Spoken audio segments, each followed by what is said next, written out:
All right, so the name of the exhibition this weekend is called Dichotomy. Okay, and Dichotomy is basically the similarity, well, not the similarities, but how two things are polar opposites, like hot and cold are living dead. So like the word living dead is a dichotomy.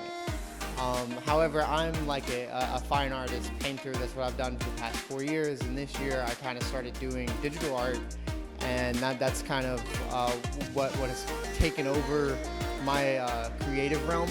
And so whenever I'm painting these two-dimensional, abstract, figurative pieces, and then I'm bringing them to a team of people, somebody who can do the audio, somebody that can do the animation.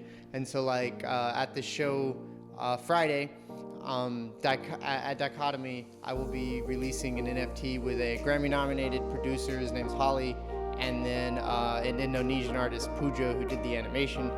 And so that's kind of the juxtaposition of what I'm trying to do. I'm trying to make it like, I know it's analog versus digital. However, it's living dead at this point. Like digital artist, it's the same classification now. So yeah, that's basically the point of the show, is to kind of just justify the fact that digital artists are equal and most importantly probably outperforming fine artists, at least this year.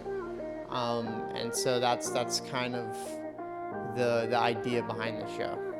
All right, yeah, so when I first started, I didn't really know exactly what I was doing, but I was kind of familiar with Procreate on my iPad, because before I started minting an NFT and got involved in the crypto space, I watched my friends do it, and I was kind of around my friends for about 6 months, and then I started taking and doing my own personal research about 3 months before I got accepted onto SuperRare.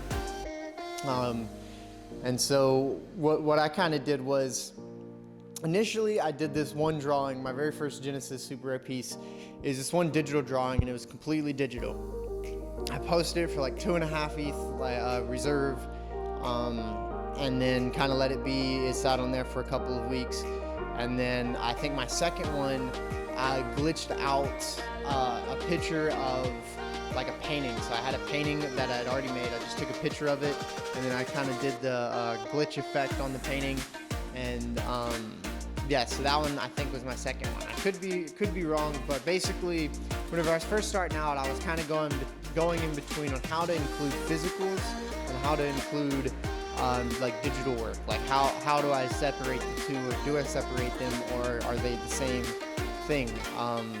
And then I started planning for a show in Memphis that I had earlier this year, and I did a lot of sketches that I turned into NFTs, and that really kind of broadened my, I guess, acceptance toward negative space, using the white backgrounds and negative space.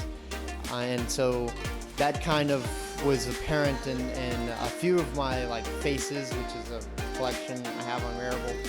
But yeah, and that's one of the biggest things, is like I'm making 15 paintings currently. I'm gonna get one more big canvas, so 16 paintings, in like 2.5 days-ish, about like 20 hours. So I don't know, I had to figure out a formula of how to create art that is just as powerful in emotion and just as vocal and colored, but not as in depth as most of my other paintings.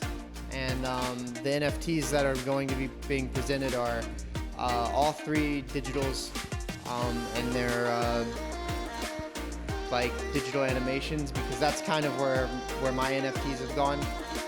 As I did things, I worked with an Indonesian artist named Tigerpaw, and we created a piece that was a painting. It was a 4 by 5 foot painting, and it was just one picture, just like, so when you're doing animation, it's important to have a lot of layers. However, this was just, it was a physical painting, so there aren't layers to it, because I can only take one picture of it.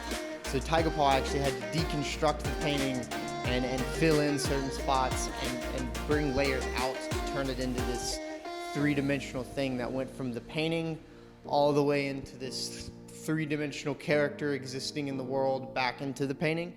And that one did really well, so that's kind of what I've been following, a trend of what I should be producing, because it's what people are interested in, and it is what visual artists are supposed to be doing, which is taking a medium and then pushing it to this next genre.